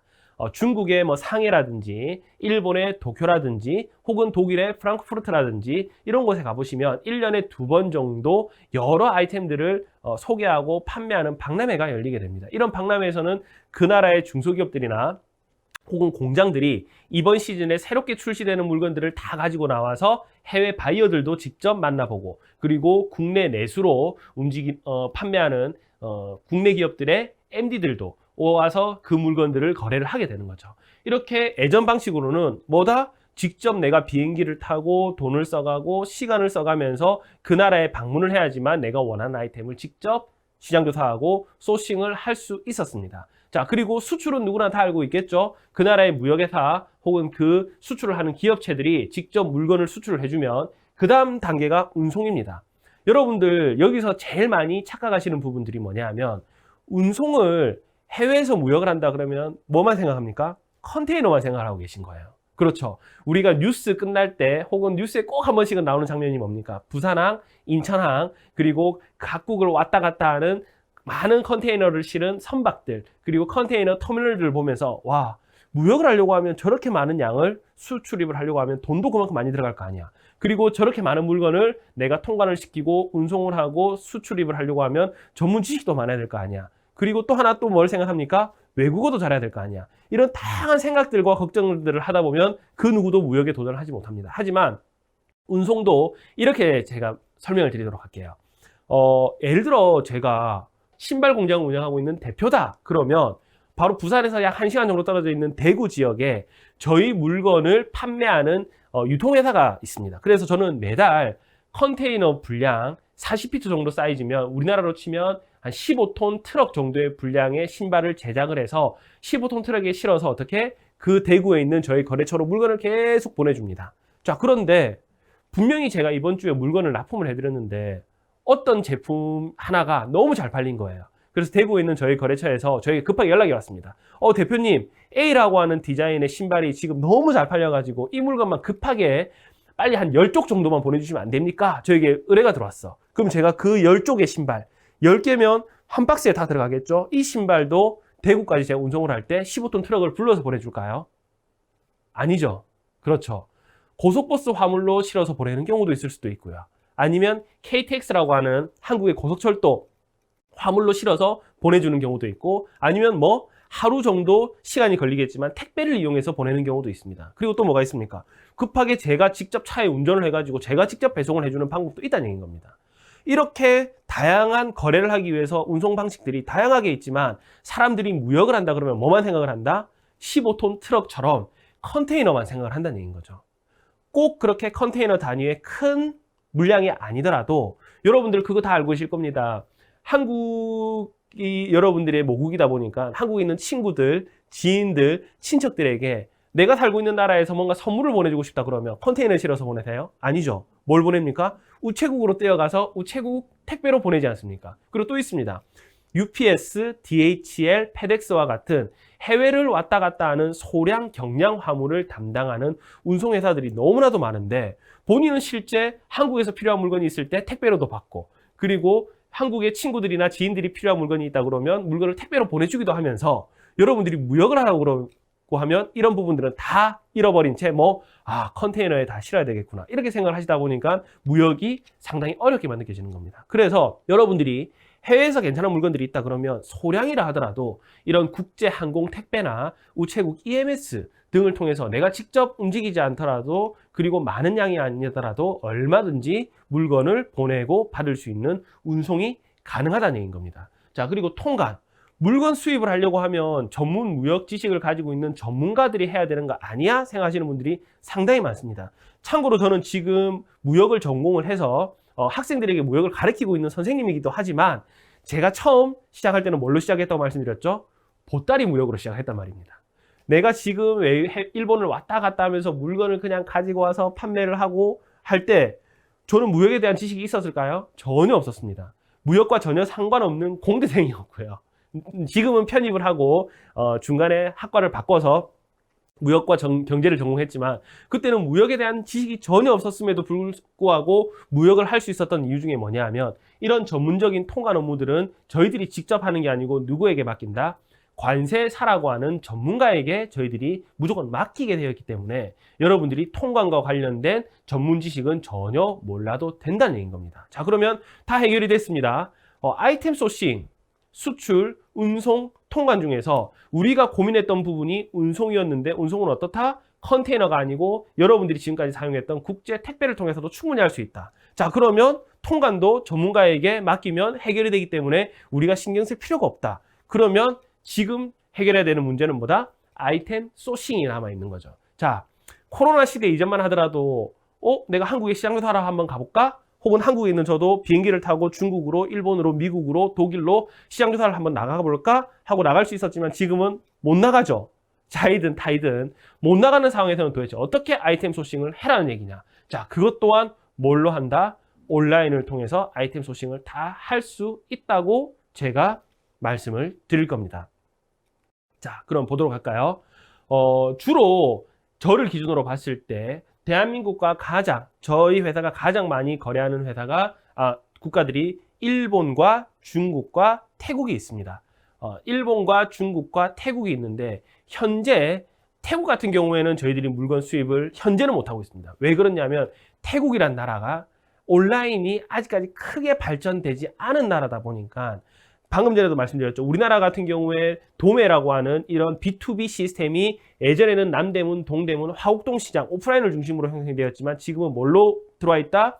온라인 오너클랜이나 도매국과 같은 온라인 도매 마켓플레이스로 다 들어와 있다고 말씀드렸었죠. 그런데 일본도 마찬가지고 중국도 마찬가지고 우리나라와 똑같이 지금은 이런 도매나 유통의 시스템들이 온라인 쪽으로 다 들어와 있습니다. 아마 미국도 마찬가지고 독일도 마찬가지일 겁니다. 유럽도 마찬가지고. 그런데 아직까지 태국이나 베트남이나 인도네시아, 필리핀과 같은 이 동남아시아 지역은 이런 온라인 마켓플레이스가 많이 개발되어 있지 않습니다. 그래서 지금 코로나가 터지면서 저는 태국 시장은 약간 조금 배제한 상태로 지금은 일본과 중국을 중심으로 물건 수입이 이루어지고 시장 조사도 완벽하게 이루어지고 있습니다. 자, 그러면 들어가 보도록 하겠습니다. 일단 온라인 시장을 이해하기 전에 각 나라의 도매 시장 그리고 각 나라의 유통 환경에 대해서 먼저 이해를 해보도록 하겠습니다. 자, 먼저 중국입니다. 전 세계 공장으로 불리고 있죠. 전 세계 공산품, 전 세계 공장에서 만들어지는 공산품의 70%를 중국이라는 나라가 책임을 지고 있습니다. 여러분들 지금 어느 나라에 살고 계시든 간에 주변을 한번 싹 훑어보십시오. 욕실, 주방, 거실, 내방에 사용하고 있는 일반적인 직물 제품, 플라스틱 제품, 스테인리스 제품을 뒤집어서 원산지를 확인해 보시면 아마 70% 정도는 뭐라고 찍혀 있을까요? Made in China라고 하는 중국 생산품들이 거의 대부분을 이루고 있을 겁니다. 자, 여기 사진에 보이는 곳이 어디냐면 혹시 중국에 살고 계신 분이 계실 수도 있겠지만 상해에서 4시간 정도 떨어져 있는 EU 시장이라고 하는 곳입니다. 인터내셔널 트레이드 시티라고 해서 중국 정부에서 약 한 10년 정도 전부터 막대한 자본과 투자를 해서 전 세계 소상품의 전문 도매 시장으로 육성시킨 곳이 바로 이 EU라고 하는 곳입니다. 살짝 보이는 이 건물 하나 보이시죠? 이런 건물이 총 몇 개가 있냐 하면 총 5개가 있습니다. 그런데 이거는 이 건물의 모든 부분을 보여드린 게 아니고 이 옆에 이 똑같은 사이즈의 건물이 또 붙어 있습니다. 그래서 여러분들이 과연 이 대륙의 중국이 엄청 크다는 건 알고 계시지만 어느 정도 이 시장의 규모가 큰지 제가 대충 설명을 드리도록 할게요. 예를 들어 저 같은 경우에 이 중국 EU 시장을 간다 그러면 예전에 이제 막 열심히 걸어서 시장 조사를 했습니다. 그러면 총 건물이 5개로 이루어져 있거든요. 저 뒤에 보이는 곳까지 전부 다 EU 시장입니다. 이렇게 엄청나게 큰 건물이 총 5개로 이루어져 있는데 건물 5개라고 해서 한 개 건물이 달랑 건물 하나가 아니고 또 다리로 계속 연결되어 있습니다. 그래서 전체적인 건물 개수로 따지자 그러면 몇십 개의 건물이 시장을 이루고 있는 곳이 바로 이 EU 시장입니다. 제가 이 이웃시장을 걸어서 1층부터 보통 4층까지 형성되어 있는데 걸어서 모든 상점들을 한번 다 둘러본다고 했을 때 들어가서 물건 구매도 하지 않을 거고요. 무역 거래 상담도 하지 않을 겁니다. 그냥 그 가게 앞을 한번 지나만 간다는 생각으로 이웃시장에 입점해 있는 모든 가게들을 한번 지나쳐 가는데 시간이 얼마나 걸리는지 알고 계세요? 얼마나 될 것 같으세요? 상상을 한번 해보십시오. 대륙입니다. 엄청 규모가 큽니다. 자, 제가 아침 9시에 호텔에 나와서 9시부터 12시까지 걸어 다니고요. 1시간 점심 식사 시간을 가지고 또 1시부터 어떻게 5시까지 시장을 돌아다니면 하루에 보통 6시간에서 7시간 동안 제가 걸어 다닐 수 있습니다. 그래서 제가 이 건물을 전부 훑어보는데 걸리는 시간이 보통 얼마나 걸리냐면 3일? 아닙니다. 일주일도 아니고요. 한 달이 걸립니다. 한 달. 30일을 하루에 6시간을 투자해서 30일을 걸어야지만 이 시장을 다 둘러볼 수 있다고 하는 곳이 바로 중국의 이웃시장입니다. 그래서 생각해 보십시오. 전 세계 공산품의 70%, 60억 인구가 사용하고 있는 공산품의 70%를 장악하고 있는 시장이다 보니까 얼마나 크겠습니까? 그래서 막상 여기에 가보시면 중국인들 뿐만 아니고 저희 한국 사람들, 그리고 아랍인들, 유럽인들, 아프리카인들, 남미인들, 전 세계 무역 상인들이 다 들어와 가지고 여기서 물건을 수입을 하고 자국에 가지고 와서 유통을 하고 판매를 하는 곳이 바로 이 중국 시장입니다. 자, 다음은 일본 시장입니다. 자, 근데 일본은 시장의 모습보다는 뭔가 많은 설명들이 있죠. 자, 무역 거래를 하시다 보면 여러분들이 국가 간의 특징을 또 잘 이해하셔야 됩니다. 자, 일본은 여러분들 어떤 이미지를 가지고 있습니까? 보수적이고 그리고 매뉴얼 사회고 원리 원칙을 따지는 사회라고 한 번쯤은 다 생각해 보셨고 그렇게 얘기를 들으셨을 겁니다. 그리고 지금 이 강의를 듣고 계신 분들 중에서 분명히 또 일본에 거주하고 계신 분들도 많이 계실 겁니다. 자, 일본에서 살아보시면 어떻습니까? 답답하죠? 사람들이 한국말로 흔히 유도리가 없다고 얘기를 합니다. 원리 원칙대로 움직이려고 하고 모든 게 매뉴얼대로 딱딱딱딱딱 움직이는 사회가 바로 일본이거든요. 일본 같은 경우에는 도매시장이 있습니다. 하지만 도매시장을 아무나 못 들어갑니다. 자, 우리나라 화곡동, 우리나라 남대문, 우리나라 동대문만 하더라도 도매시장 들어갈 때 자격조건이 있습니까? 없죠. 그냥 내가 물건 매입할 돈만 있으면, 그리고 내 명함 하나만 있으면 들어가서 얼마든지 거래를 할 수 있습니다. 방금 전에 보여드렸던 중국 이웃시장 같은 경우에도 자격조건이 필요 없습니다. 그냥 편안하게 가서 내가 원하는 물건이 있으면 거기서 물건 가격 물어보고 MOQ라고 합니다. 최소 주문 수량을 물어보고 마음에 드는 물건이 있다 그럼 그 자리에서 바로 계약을 하고 돈만 주면 물건을 도매로 구매할 수 있지만 일본은 그게 불가능합니다. 일본 동경과 오사카를 기준으로 해서 여러 도매시장들이 있는데 이런 도매시장들의 특징은 뭐다? 다 숨겨져 있습니다. 그리고 회원제로 움직이는 도매상입니다. 말 그대로 내가 지금 당장 방문을 해서 물건을 사고 싶다 하더라도 물건을 사지 못합니다.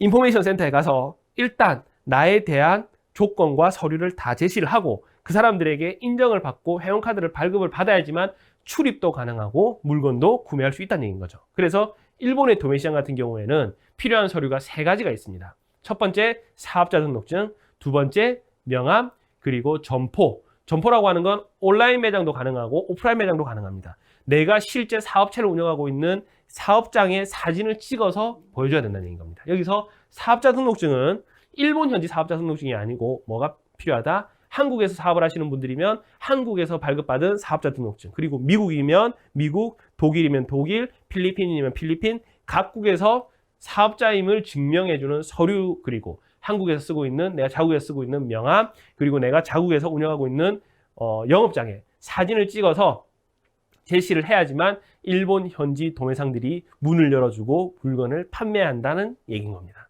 상당히 까탈스럽죠. 까탈스럽죠. 자, 그래서 여러분들이 혹시나 다음에 일본을 방문하게 될 기회가 있다 그러면 동경이나 오사카 지역에 이런 도매상들이 많이 분포되어 있습니다. 일본 대도시에. 그래서 이런 서류들을 잘 챙겨서 들어가 보시면 도매시장에서 물건을 구매 가능합니다. 자, 그러면 지금 예전에 저 같은 경우에는 일본이나 중국이나 이런 시장을 직접 방문해서 필요한 물건을 보고 가격 비교를 하고 그리고 상품을 수입해서 왔지만 지금은 이렇게 움직이지 않다는 얘기인 거죠. 자, 참고로 여기는 저희 회사가 지금 수입하는 아이템이 나중에 제 소개 자료를 보고 저희 회사 홈페이지를 찾아서 들어보시면 아시겠지만 저희 회사에서 지금 현재 수입하고 있는 아이템이 약 600여 가지가 넘습니다. 일본과 중국에서 저희들은 주로 다양한 생활용품이나 주방용품, 임의용, 뷰티, 레저 관련 제품들을 수입을 해서 국내에 유통하는 일을 하고 있거든요. 한 600여 가지가 있는 아이템이 있는데 이런 아이템들을 저희가 직접 물건을 판매하는 게 아니고 온라인으로 스마트 스토어나 옥션, 쿠팡 이런 곳에 판매하는 게 아니고 저희들은 그런 곳에 판매하는 소매점들이나 국내에서 이런 물건들을 팔고자 하시는 분들, 이런 기업들에게 납품해 주는 일을 합니다. 자, 그러면 네이버에서 저희가 판매하고 있는 상품 하나를 쭉 봤더니, 검색을 해봤더니 이렇게 제품들이 뜹니다. 여기서 우리가 직접 판매하고 있는 제품은 아무것도 없다는 얘기인 거죠. 뭐겠습니까? 여기서 판매하고 있는 모든 사람들에게 납품해 주는 일을 한다. 아까 기억나시죠? 유통의 피라미드에서 소비자 바로 위에 있는 소매상이 아니고 우리는 뭐다? 그 위에서 제조나 무역을 해서 물건을 소매상들에게 뿌려주는 역할을 한다는 얘기인 겁니다. 자, 그러면 이런 물건들을 저희들은 어떻게 수입을 하는지 보도록 하겠습니다. 자, 이곳이 어디냐면 방금 전에 제가 보여드렸던 자료로는 중국에서 물건을 수입을 한다 그러면 어디로 갔다? 중국 이웃 시장에 가서 직접 비행기를 타고 호텔을 예약하고 4박 5일, 5박 6일의 일정으로 가서 물건을 다 매입을 해가지고 왔지만 지금은 그럴 필요가 없이 온라인을 통해서 필요한 물건들을 다 소싱을 하고 있습니다. 여기 나오는 사이트가 여러분들이 아마 알고 계실 겁니다. 알리바바라고 하는 사이트 한 번쯤은 다 들어보셨을 거예요. 제가 강의 서두에 전 세계 1위부터 10위까지 봤을 때 기억나시나요? 알리바바가 한 7인가 6인가 아마 했었을 겁니다. 중국의 마윈 회장이 운영하고 있는 이 알리바바라고 하는 곳이 타오바오라고 하는 사이트도 있지만 소매 사이트도 운영을 하고 그리고 도매 사이트도 함께 운영을 하고 있습니다. 말 그대로 중국에서 지금 이웃시장, 광저우시장, 심천 이런 도매상가에서 사업을 하고 있고 도매업을 하고 있고 제조업을 하는 사람들이 예전에는 시장에서 물건을 다 팔아놓고 있었지만 지금은 어떻다? 코로나 때문에 전 세계 바이어들이 못 들어오는 상황이란 말이에요. 그렇죠. 코로나 때문에 국가 간의 이동이 제한이 되면서 그 수많은 전 세계 바이어들이 못 들어오니까 그 상인들, 그 공장들, 중국의 도매여상들은 다 어떻게 알고 있을까요? 그냥 손가락만 빨고 있을까요? 아니죠. 자기네들 나름대로 또 판매 전략을 세웠겠죠. 그래서 지금은 중국의 알리바바라고 하는 사이트에 중국에 있는 모든 도매상들, 공장들이 다 입점을 해 있는 상황입니다. 그래서 보시면 판매 가격이 딱 나와 계시죠. 자, 여기서 눈치채셨나요? 지금 중국 현지 가격이 3.3위안입니다. 여러분들 알리바바라고 하는 사이트에 들어가서 물건을 검색해 보시면 바로 딱 뜨고 여러분들도 누구나 다 구매가 가능합니다. 자, 3.3위안이라고 했을 때 지금 중국 환율 계산으로 해보면 우리나라 한화 기준으로 약 얼마? 600원이 안 되는 돈, 600원, 우리나라 돈 1000원이 미국 달러, 1달러가 안 되는 돈으로 이 물건을 중국에서 도매로 구입할 수 있다는 얘기인 겁니다. 자, 그러면 이 600원이 채 안 되는 물건을 우리나라로 그냥 가지고 올 수는 없겠죠? 보통 국내로 수입을 할 때 관세, 부가세, 그리고 물류 비용이 들어갑니다. 이 물류 비용과 관세, 부가세가 총 현지 가격에서 여러분들이 이걸 외워두세요. 40%에서 약 한 50% 정도만 플러스하면 국내 통관까지 해서 유통할 수 있는 수입 물품으로 딱 도착을 시킬 수 있습니다. 그러면 600원에서 여러분들이 얼마? 40%에서 50% 정도 부대 비용을 포함한다 하더라도 국내에 도착하는 가격은 1000원이 안 됩니다. 미국 기준으로 봤을 때는 1달러가 채 안 되는 기준으로 그 나라에 도착을 하겠죠. 자, 그런데 국내에서는 제일 싸다고 하는 온라인에서 지금 얼마에 판매가 되고 있다? 2,000원 이상씩, 3,000원대 이상으로 물건이 다 판매가 되고 있습니다. 말 그대로 수입을 해서 마진율이 2배 혹은 3배까지도 간다는 얘기인 거죠. 이거는 제가 수입하는 아이템의 가장 일부분만 보여드린 겁니다. 그래서 여러분들이 이제는 관심을 가져보세요. 중국 사이트도 마찬가지고요. 전 세계 여러분들이 살고 있는 나라의 사이트들이 있을 겁니다. 도매 사이트가 있는 곳은 그곳을 보셔도 되고요. 아니면 도매 사이트가 없는 곳은 소매 사이트를 보셔도 됩니다. 소매 사이트를 하더라도 가격 차이가 꽤 많이 날 겁니다. 그래서 대한민국 가격과 현지 가격이 얼마 정도 차이 나는지, 그 현지에서 판매되고 있는 제품이 한국에서 얼마나 비싸게 판매되고 있는지, 혹은 한국에서 판매되고 있는 제품은 여러분들이 살고 있는 그 나라에서 얼마에 또 비싼 가격에 판매가 되고 있는지, 그리고 가격은 어떻게 물류비와 관부가세를 포함했을 때 국가마다 관세율이 조금 차이가 나긴 하지만 보통 현지 가격에서 40에서 한 50% 정도만 더하면 국내에 딱 도착하는 가격이 된다고 생각을 하시면 될 겁니다. 그러면 보십시오. 여러분들 직접 비행기를 타지 않고 한국을 가지 않더라도, 그리고 비행기를 타고 중국을, 일본을 가지 않더라도 어떻게 이 온라인 사이트 하나만 있으면 전 세계 어디가 됐든 내가 실질적인 시장 조사가 다 가능하다는 얘기인 겁니다. 자, 그러면 이렇게 물건을 내가 찾았는데 한국까지 운송 그리고 통과는 실제로 어떻게 시켜야 되는지가 또 답답하다는 얘기인 겁니다. 자, 중국에 있는 기업들이든 여러분들이 한국에 있는 기업들이든 그리고 뭐 태국에 있는 기업들이든 정상적으로 하자 그러면 그 나라에서 수출 신고를 하고 수출을 보내줘야지만 국내 수입을 할 수 있습니다. 하지만 일반적인 영세한 공장들이나 영세한 도매상 같은 경우에는 수출 신고가 불가능합니다. 왜냐하면 우리나라 같은 경우에는 무역을 할 수 있는 기준이 사업자 등록증만 있고 누구나 다 사업자 등록증상에 무역업이라고 하는 종목만 추가시키면 자격 조건 없이 누구나 수출입을 할 수 있지만 그렇지 않은 나라들도 많거든요. 그래서 그 나라의 기준을 여러분들이 다 파악하고 무역 업무를 보시는 게 힘들기 때문에 보통은 중간에 누구를 끼냐 하면 에이전트라고 하는 무역 회사를 보통은 끼게 돼 있습니다. 그래서 이런 에이전트들은 찾는 방법이 어렵지 않습니다. 일본, 중국, 태국, 미국, 독일 그 웹사이트에 들어가서 무역 에이전트라고 검색을 하시더라도 중간에서 일정 금액의 수수료를 받고 물건을 대신 수출 보내주는 이런 에이전트들을 여러분들이 쉽게 찾아볼 수 있습니다. 그런 부분들은 여러분들이 실무적으로 크게 어렵지 않은 부분이기 때문에 일단 조금 걱정을 내려놓으시고요. 흐름만 한번 보도록 하겠습니다. 첫 번째는 해외 사이트에서 직접 시장 조사를 하는 거. 제가 방금 보여드렸었죠. 중국으로 따지면 알리바바닷컴, 1688.com이라고 하는 사이트에 들어가면 전 세계에 공장 역할을 하고 있는 중국에서 생산되고 유통되고 있는 대부분의 제품들을 다 우리가 검색이 가능하다는 얘기인 겁니다. 일본도 마찬가지로 도매 사이트가 있습니다. 우리나라도 도매 사이트가 있다고 말씀드렸죠. 어디? 오너클랜이나 도매국과 같은 도매 사이트들이 있습니다. 자, 그리고 어떻게 그렇게 해외 거래처를 발굴을 하고 그리고 물건을 어떻게 한다? 통관을 시키는 겁니다. 그리고 결제 같은 경우에도 여러분들 같은 경우에 예전에는 전통적인 무역에서는 내가 물건을 결제할 돈을 싸질머지고 한다든지 혹은 또 어떻게 외환 송금이라는 게 있습니다. 전신환 송금이라고 해외 TT 송금 혹은 또 뭐가 있을까요? 신용장 개설. 이 어려운 무역 용어가 들어가는 결제 방식들이 있지만 요즘은 어떤 결제 방식을 또 주로 많이 이용할까요? 온라인 결제 방식. 페이팔 들어보셨을 겁니다.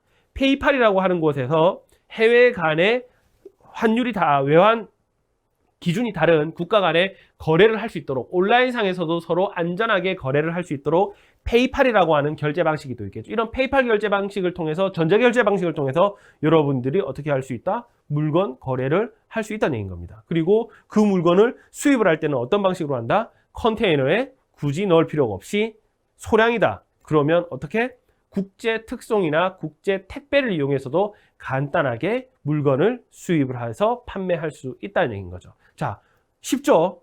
어려운 건 하나도 없습니다. 단지 여러분들이 한 번도 해보지 않았기 때문에 사이트를 찾으면서 조금 어려움을 겪을 수도 있고 그리고 무역 에이전트를 찾으면서 조금 어려움을 겪을 수도 있고 그리고 결제를 하면서도 내 신용카드를 쓰는 게 아니고 페이팔이라고 하는 결제 방식을 쓰다 보니까 조금 어려울 수도 있지만 제일 중요한 거는 뭐다? 내가 팔고자 하는 물건을 찾을 수만 있다 그러면 그 물건을 한국으로 수입을 하고 한국에서 해외로 수출하는 건 여러분들이 직접 하지 않더라도 중간에 에이전트나 무역 대행회사에서 얼마든지 도와줄 수 있다는 얘기인 겁니다. 포인트는 뭐다? 내가 이 나라에 있지만 지금 당장 컴퓨터를 바라보고 여러분들과 저와 이렇게 대화를 하고 소통을 하고는 있지만 사실은 이런 거래들도 이런 무역 거래들도 모든 게 온라인상에서 다 가능하다는 것만 여러분들이 충분히 인지하고 계시면 됩니다. 그래서 제가 추천해드리는 사이트들은 꼭 전 세계 어느 나라에 계시든지 간에 무조건 나는 이 나라에 있는 물건을 한국으로 수출해야 돼.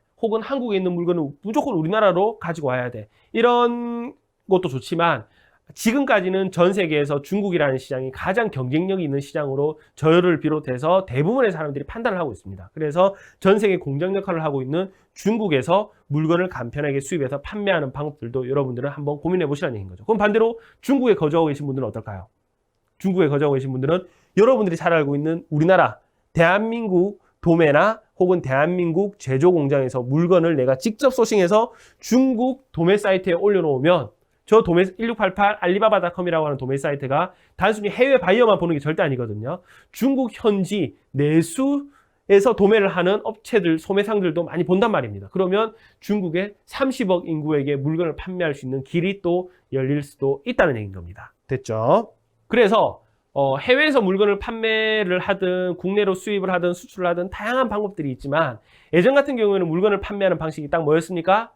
그 나라에 가게를 열어놓고 가게에서 물건을 판매한다든지 아니면 팜플렛이나 브로셔나 샘플을 챙겨들고 열심히 뛰어다니면서 뭘 하는 거? 직접 내가 대면을 하면서 영업을 하는 방식으로 물건 판매들이 거의 다 이루어졌을 겁니다. 하지만 지금은 어떻습니까? 온라인을 통해서 모든 유통이 이루어진다고 말씀드렸죠. 그래서 국내 기준으로 봤을 때 이거는 국내 기준이라고는 하지만 전 세계 어디든지 다 해당되는 사항입니다. 국내 오픈마켓, 해외에 있는 아마존이나 뭐 이베이나 일본의 라쿠텐이나 중국의 타오바오나 우리나라에 있는 오픈마켓, 옥션, 지마켓 11번가 스마트 스토어와 같은 이미 구축되어 있는 오픈마켓에 내 상품을 등록해서 판매하는 방식들이 가장 기본적인 거겠죠. 그리고 그 밑에 B2B 위탁 판매. 내가 물건을 수입을 해서 소비자들에게 직접 판매하는 게 아니고 어떤 방식? 나는 물건을 수입을 해서 그 나라에 물건을 판매하는 소매상들에게 물건을 뿌려주는 도매상 역할을 할 수도 있다는 얘기인 겁니다. 자, 그리고 SNS 공동구매. 이건 전 세계적으로 유행입니다. 우리나라 같은 경우에도 요즘 뭐가 유행입니까? 인스타그램, 페이스북과 같은 곳에 상품을 등록하고 거기에서 나의 팔로워들에게 물건을 판매하는 사업들이 상당히 성행을 하고 있죠. 자, 근데 여기서 하나 여러분들이 주의하셔야 되는 게 오픈마켓이라든지 기존의 마켓플레이스 같은 경우에는 정확하게 매출 신고가 들어가고 세금 관리가 정확하게 되기 때문에 크게 어려움이 없지만 원래 인스타그램이라든지 페이스북 같은 경우에는 물건을 판매하는 장터가 아닙니다. 그렇죠. 뭐 하는 곳입니까? 나의 일상을 공유하는 공간인데 거기에서 물건을 판매하면서 나중에 뭐가 문제가 된다? 여러분들이 그 나라에서 사업을 하시면서 세금 관련 문제에 엮이게 될 확률이 상당히 큽니다.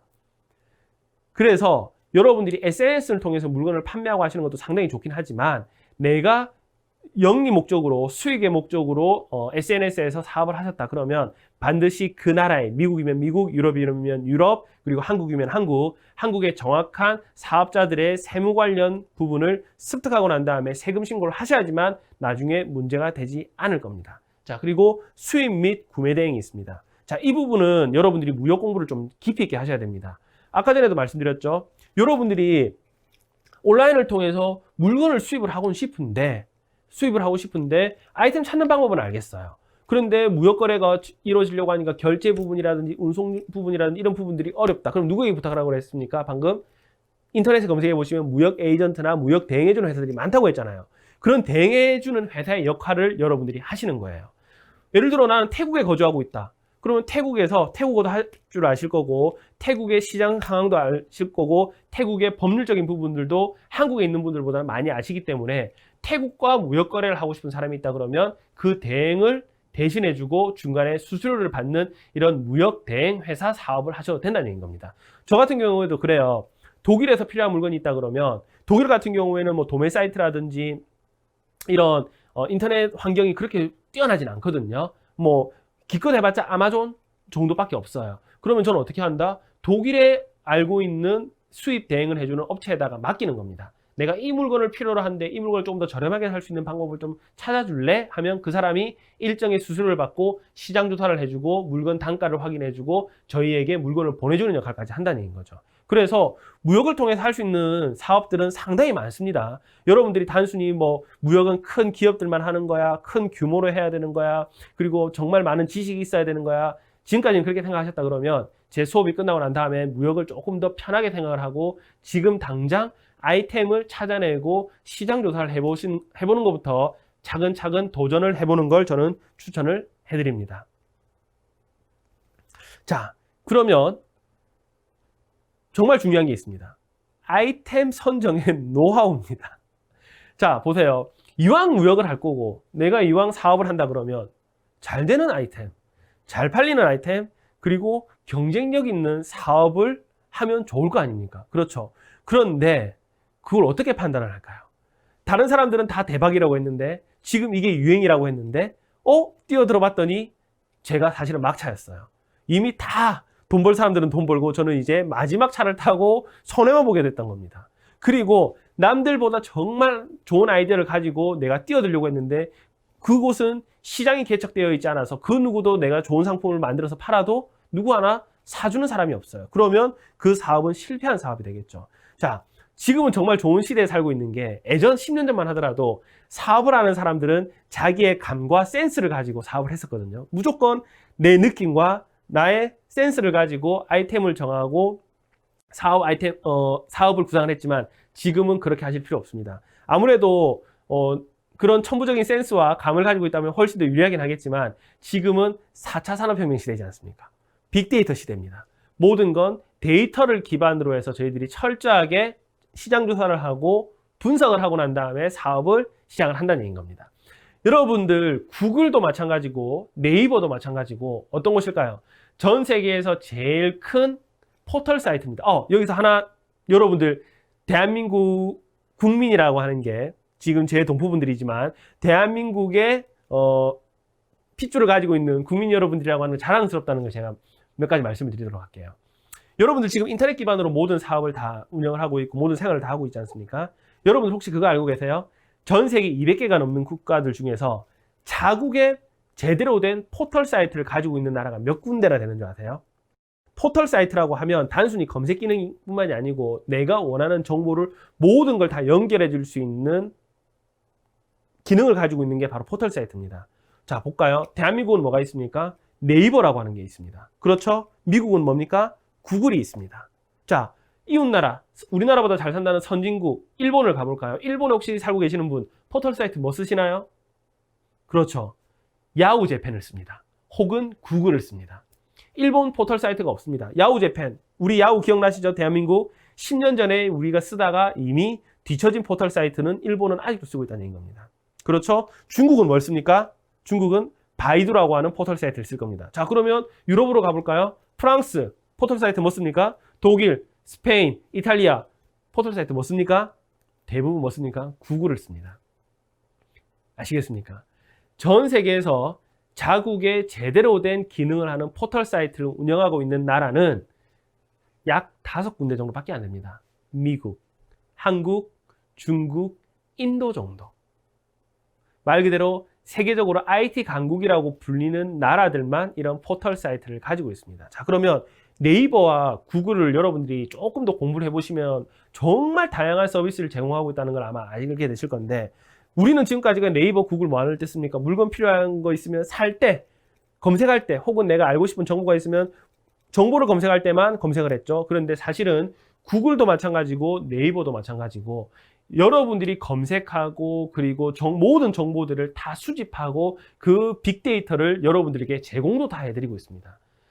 구글 애널리틱스도 마찬가지고 네이버도 광고라고 하는 곳으로 들어가게 되면 한 달에 얼마나 많은 사람들이 구글을 이용하고 있고 얼마나 많은 사람들이 네이버를 이용하고 있고 그리고 얼마나 많은 사람들이 네이버에서 어떤 키워드를 검색하고 있는지 그리고 얼마나 많은 사람들이 구글에서 어떤 정보를 검색하고 있는지 그리고 그 정보를 검색하는 사람이 또 연관된 정보 어떤 정보를 검색하고 있는지까지 다 제공을 해주는 게 바로 네이버와 구글의 데이터 시스템입니다. 자, 그러면 한번 보도록 할까요? 지금 현재 대한민국에서 가장 핫한 아이템이 뭘까요? 그렇죠. 코로나 때문에 일회용 마스크입니다. 제가 어저께 뉴스를 봤는데 코로나 시대에 들어서 우리나라에 마스크 제조사들이 엄청 많이 일어났대요. 초창기에 기억나시죠? 전 세계적으로 마스크 풍기현상이었죠. 그래서 마스크가 돈 된다는 소리를 듣고 전부 마스크 공장으로 다 뛰어든 거예요. 그리고 마스크 유통하려고 다 뛰어든 겁니다. 돈 번 사람들 있죠. 누구? 초창기에 시작한 사람들. 자, 그런데 이렇게 네이버에서 검색을 해보시면 네이버에서 이렇게 정보들이 나옵니다. 일회용 마스크라고 하는 키워드를 PC와 모바일에서 한 달에 얼마나 많은 사람들이 검색을 해보고 그리고 일회용 마스크라고 검색을 하는 사람들이 어떤 키워드를 또 연관된 키워드를 검색하는지에 대한 데이터를 쫙 제공을 해줍니다. 보이시죠?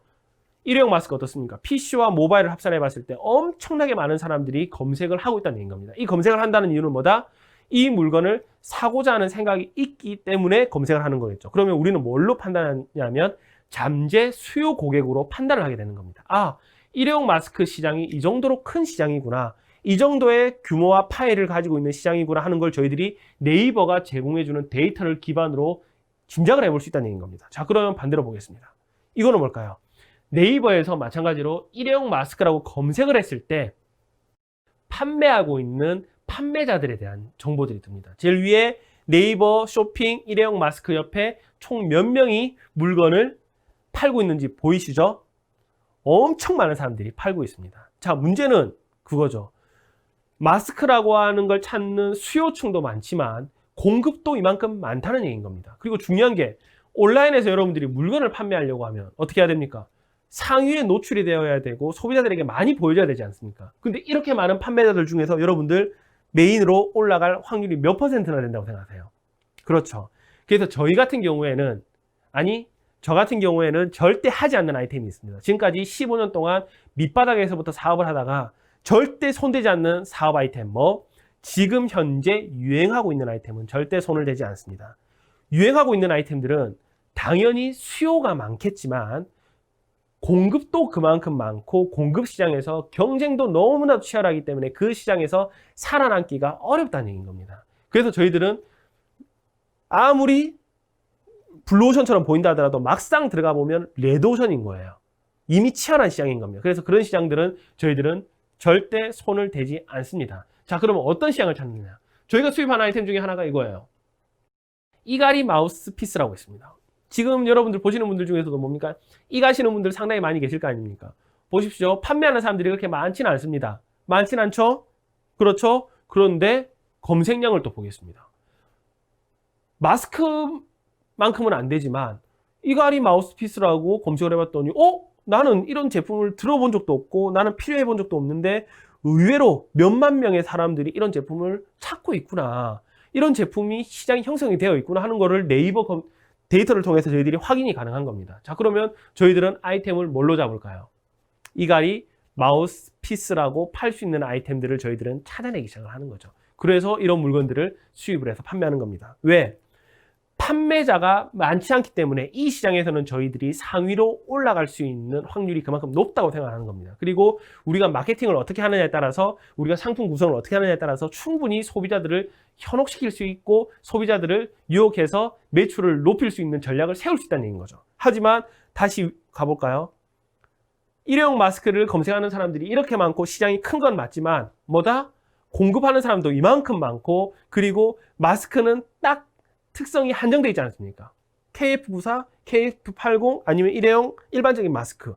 더 이상 기능이 추가될 것도 없고 가격 말고는 내가 경쟁력으로 가져갈 수 있는 부분이 없다는 얘기인 겁니다. 그러면 저희들은 어떻게 한다? 이런 아이템들은 절대 보지 않는다는 얘기인 거죠. 그래서 여러분들은 지금까지 사업하시는 분들을 보면 저 사람들 지금까지 사업해서 아이템을 잘 찾는 걸 보니까 정말 그냥 감이 좋은 사람이구나. 아니면 시장 돌아가는 걸 빨리 캐치하는 사람이구나. 하고 생각하셨을 겁니다. 예전에는 그랬습니다. 그래서 사업을 하는 사람들이 다양한 분야에 대해서 관심이 엄청 많아요. 이런 분야, 저런 분야에 대해서 관심도 많고 공부도 상당히 많이 합니다. 저도 그래서 공부를 많이 해야 되겠다는 생각으로 계속 지금까지 공부를 해왔던 거고요. 그런데 지금은 그렇지 않습니다. 기본적인 본인의 센스와 감과 시장을 바라보고 세상을 바라보는 통찰력도 분명히 중요합니다. 그 부분들이 상당히 중요하긴 하지만 아무리 그런 부분이 부족한 분들이라 하시더라도 네이버와 구글에서 제공해주는 이런 빅데이터들을 활용을 해서 기본적으로 수요와 공급을 내가 예측하고 이 시장에 내가 끼어들었을 때 경쟁 강도 그리고 어떻게 전략을 짜야 되는지는 충분히 여러분들이 사전에 파악하실 수가 있다는 얘기인 거죠. 보십시오. 얼마나 좋습니까? 인터넷을 기반으로 해서 내가 아이템을 소싱할 수 있고요. 그리고 물건을 수입할 수도 있고요. 그리고 물건을 또 판매할 수도 있고요. 그리고 그 시장에 대한 분석도 내가 전문 연구자가 아니라 하더라도 어떻게 할 수 있다? 인터넷을 기반으로 서비스를 제공해주는 포털 사이트에서 다 데이터를 제공해주고 있습니다. 그래서 여러분들 하고자 하는 의욕만 있고 뭐만 한다? 노력만 한다면 누구나 다 성공할 수 있다는 얘기인 거죠. 자, 그러면 다시 우리 강의 앞에 제가 강조드렸던 거 기억나세요?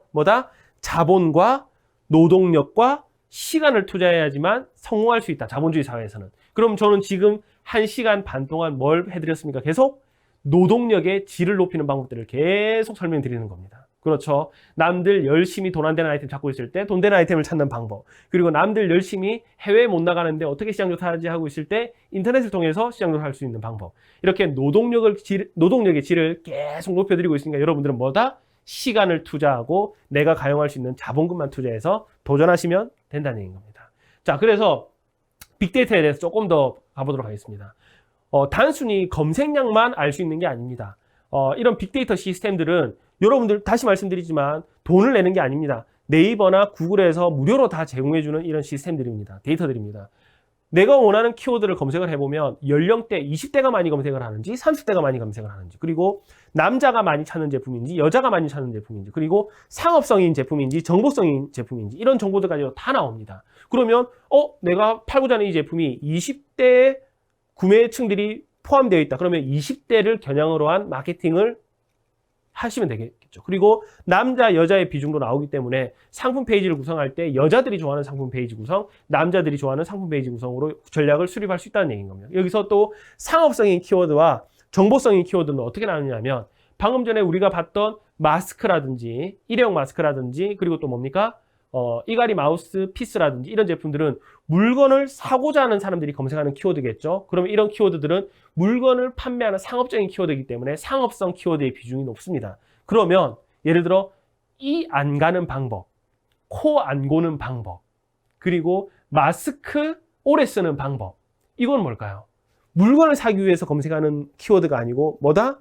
정보를 검색하기 위한 키워드겠죠. 그래서 여러분들이 나중에 이런 키워드를 또 분석해 보시면 상업성 키워드보다는 정보성 키워드로 아마 그래프가 더 많이 보이시게 될 겁니다. 그래서 지금 이제는 마지막으로, 이전에 저를 비롯해서 저와 연관되어 있는 사람들이 어떤 사업을 통해서 창업을 했고 해외에서 성공을 했는지에 대해서 간단하게 설명을 좀 드리도록 하겠습니다. 자, 이분 같은 경우에는 일본에 살고 있는 저희 지인입니다. 저희 거래처 사장님이기도 합니다. 울트라마켓이라고 하는 구매대행 사이트를 이용해서 사업을 성장시키고 있습니다. 지금 매출이, 저에게 정확하게 말씀은 아니지만 제가 어림짐작했을 때 한국 기준으로 약 한 60억 이상은 나오는 걸로 제가 알고 있습니다. 네이버에 검색해 보시더라도 그 규모를 여러분들이 바로 아실 수 있을 겁니다. 이 사이트는 뭐다? 일본에 있는 화장품이나 약을 한국으로 직접 구매 대행 형식으로 배송해주는 사업을 하시는 분입니다. 그런데 아무 제품이나 하는 게 아니에요. 약이나 화장품처럼 외국인들이 수입을 하거나 통관을 하기 어려운 제품들만 딱딱딱 골라서 그런 제품만 전문적으로 구매 대행을 합니다. 다른 나라에서 판매하는 구매 대행 해주는 업체들이 많은 거 알고 계실 겁니다. 그런데 뭐 과자라든지 공산품이라든지 옷, 누구나 다 할 수 있는 제품들을 하는 게 아니고, 그 나라의 상대방 국가에서 수입하기가 까다롭거나 통관하기가 까다롭거나 하는 제품들만 선점해서 구매 대행을 하다 보니까 경쟁력을 올릴 수밖에 없었죠. 그래서 이런 구매 대행업의 경쟁력, 여러분들 누구나 다 하실 수 있겠죠. 여러분들이 살고 있는 그 나라에서 한국으로 구매 대행하는 방법이 있을 수도 있고, 그리고 한국에서 여러분들이 살고 있는 나라로 구매 대행할 수 있는 방법도 있겠죠. 이런 구매 대행들은 재고에 대한 리스크가 일단 없습니다. 그렇죠. 내가 물건을 사서 파는 게 아니고 주문이 들어오면 사서 바로 보내주는 방식이기 때문에, 그리고 인허가에 대한 규제가 많지 않습니다. 모든 제품들은 수출입을 할 때 인가를 받아야 되고 허가를 받아야 되고 뭐 검사를 받아야 되고 하지만, 이런 제품들은 개인 사용 목적으로 택배로 들어가는 물건들이기 때문에 인허가에 대한 규제가 법적으로 없습니다. 그리고 신상품 및 유행에 빠른 대응, 이 말은 뭡니까? 한국에 있는 사람, 제가 아무리 유행에 민감하고 미국과 일본, 독일 시장을 잘 안다 하더라도 현지에 살고 있는 여러분들만큼 빨리 알지는 못합니다. 그래서 여러분들이 먼저 그 나라의 유행을 딱 캐치해서 우리나라에 먼저 소개를 해준다든지, 한국에 있는 친구들을 통해서 한국의 유행을 먼저 캐치해서 여러분들이 살고 있는 나라로 대응을 한다든지 하면 훨씬 더 빠르게 대응이 가능하겠죠. 자, 이거는 제가 했던 사업입니다. 지금은 정리를 다 했습니다. 우리나라에 한때 눈꽃 빙수라고 하는 게 엄청 유행을 했습니다. 그렇죠. 우리나라에 엄청 유명한 프랜차이즈들도 몇 군데 있죠. 한국에서 그걸 딱 보면서, 야, 저거 분명히 오래 가진 못할 건데, 유행이 오래 가진 못할 건데, 저걸 한국에서 하는 게 아니고 저걸 그대로 벤치마킹해서 다른 나라로 나가보면 어떨까 하는 생각으로 태국에다가 저희들이 창업을 했습니다. 네이버에서 검색을 해보시면 저 관련된 정보들이 엄청 많이 나올 겁니다. 저희들이 3호점까지 체인점을 늘렸다가 지금은 이제 저게 유행이 또 됐다 해가지고, 아마 지금 영상을 보시는 분들 중에 태국에 살고 계신 분들도 분명히 계실 겁니다. 태국 방콕 시암에 저희들이 오픈을 해서 3호점까지 오픈을 하고, 그런데 태국도 마찬가지로 저게 장사가 잘 되고 돈이 된다는 소리를 듣고 한국에서 엄청난 사람들이 또 들어와서 비슷한 사업을 또 하시더라고요. 그래서 저희들은 정리를 이제 다 했습니다. 그래서 전체적인 내용들을 한번 정리를 해드리자 그러면, 여러분들이 물건을 눈에 보이는 물건을 사고 파는 것도 중요하지만 한국의 문화나 컨텐츠를 해외에 판매하는 사업도 한번 고려를 해보실 만합니다. 그리고 해외 앞선 트렌드를 벤치마킹하라. 여러분들이 해외에 살고 있기 때문에 그 나라의 선진화된 컨텐츠나 아이템들을 그 누구보다 빨리 잡을 수 있고 캐치할 수 있거든요. 그래서 그런 아이템들을 한국으로 보낼 수 있는 이런 시스템들을 생각해 보시는 것도 좋습니다. 그리고 정부 및 전문가의 지원을 활용하라. 우리나라 같은 경우에는 5천만 인구가 살고 있는 자그마한 소국입니다. 조그마한 소국에서 지금 경제력 순위로 따졌을 때 세계 10위에서 11위 정도 하거든요. 성장할 수 있었던 비결은 뭘까요? 국내 내수 시장으로는 절대 불가능합니다. 그래서 대한민국 정부에서부터 무역과 수출과 해외 간의 거래에 대한 지원과 사업을 엄청 많이 도와주고 있습니다. 그래서 여러분들이 그런 정부나 전문가들의 지원을 받아서 아마 이 교육도 여러분들이 지원을 받아서 무상으로 다 교육을 제공받고 하는 수도 있겠죠. 그렇기 때문에 여러분들이 이런 전문가들을 잘 활용을 해서 사업을 이끌어 나가는 것도 상당히 좋은 방법 중에 하나입니다. 그리고 마지막 제가 계속 강조드렸던 부분 있죠. 온라인을 활용해서 전 세계 시장 조사, 코로나 혹은 코로나 이전에는 왔다 갔다 하려고 하니까 비행값이 너무 많이 들어, 그 시간 투자하기에 너무 아까워, 이런 생각하지 마시고 지금은 온라인을 통해서 그나라에 앉아 있더라도 혹은 저처럼 한국에 앉아 있더라도 전 세계 어디든지 못 갈 수 있는 나라는 없습니다. 그래서 여러분들 도전하신다면 분명히 성공하실 거라고 생각이 됩니다. 한번 쭉 정리를 해드린 부분입니다. 읽어보시면 됩니다. 마무리하는 의미입니다. 됐죠? 자, 수고 많으셨습니다. 감사합니다.